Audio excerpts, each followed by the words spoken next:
राम मंदिर का चढ़ावा अब राजनीति का सबसे बड़ा मुद्दा बनने जा रहा है। क्या अयोध्या से उठी ये सियासी चिंगारी बीजेपी के लिए बड़ा संकट बन सकती है? और क्यों अखिलेश यादव ने कह दिया कि बीजेपी का लंका कांड अयोध्या में ही होगा? नमस्कार, मैं हूं आपका अपना मुकेश उपाध्याय और आप देख रहे हैं भारत टाइम्स न्यूज। आइए जानते हैं पूरा मामला। अयोध्या स्थित श्री राम जन्मभूमि मंदिर में चढ़ावे से जुड़े कथित चोरी पकड़ने को लेकर उत्तर प्रदेश की राजनीति अचानक गर्मा गई है। इस मामले में श्री राम जन्मभूमि तीर्थ ट्रस्ट क्षेत्र के महासचिव चंपत राय के इस्तीफे की चर्चाओं के बीच समाजवादी पार्टी के राष्ट्रीय अध्यक्ष अखिलेश यादव ने बीजेपी और उससे जुड़े संगठनों पर बेहद तीखा हमला बोला है। अखिलेश यादव ने सोशल मीडिया प्लेटफॉर्म एक्स पर लगातार कई पोस्ट करते हुए लिखा कि बीजेपी का लंका कांड अयोध्या में ही होगा। इस एक लाइन ने राजनीतिक गलियारों में नई बहस छेड़ दी है। उन्होंने दावा किया कि आखिरकार उन लोगों का असली चेहरा सामने आ गया है जो खुद को धर्म और दान का सबसे बड़ा संरक्षक बताते थे।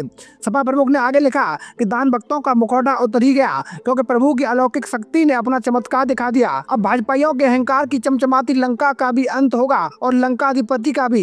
इस बयान के जरिए उन्होंने सीधे तौर पर बीजेपी पर निशाना साधते हुए आरोप लगाया कि धार्मिक आस्था के नाम पर जनता का विश्वास टूट रहा है। यही नहीं, अखिलेश यादव ने बीजेपी सरकार के उस दावे पर भी तंज कसा जिसमें कहा जा रहा था कि उनके शासनकाल में इस्तीफे नहीं होते। उन्होंने लिखा कि जनता अभ्यंग करते हुए कह रही है कि भाजपा कह रहे हैं कि हमने कहा था इस्तीफा नहीं होता। हमने इस्तीफा नहीं बल्कि त्यागपत्र दिया है। इसके साथ ही अखिलेश यादव ने यह भी आरोप लगाया कि ये तो केवल शुरुआत है।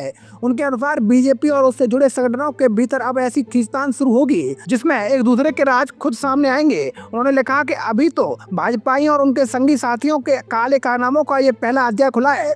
बंटवारे की इस लड़ाई में पार्टी, संघ, सभा, परिषद, वाहिनी और ट्रस्ट की टोली एक दूसरे की पोल खोलेगी।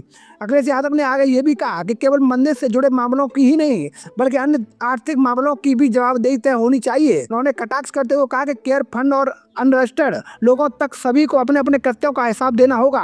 उनका कहना था कि भगवान के न्याय से कोई नहीं बच सकता, अंततः हर जवाब जनता के सामने आएगा। राजनीतिक हमला यही नहीं रुका। अखिलेश यादव ने पूरे विवाद को देश में हुए पेपर लीक मामलों से भी जोड़ दिया। उन्होंने लिखा कि नीट परीक्षा के छात्र अब कह रहे हैं कि जब इस्तीफों का दौर शुरू ही हो गया है तो लंकाधिपति का भी इस्तीफा करा दीजिए। इस टिप्पणी के जरिए उन्होंने शिक्षा व्यवस्था, परीक्षा प्रणाली पर भी सरकार को घेरने की कोशिश की।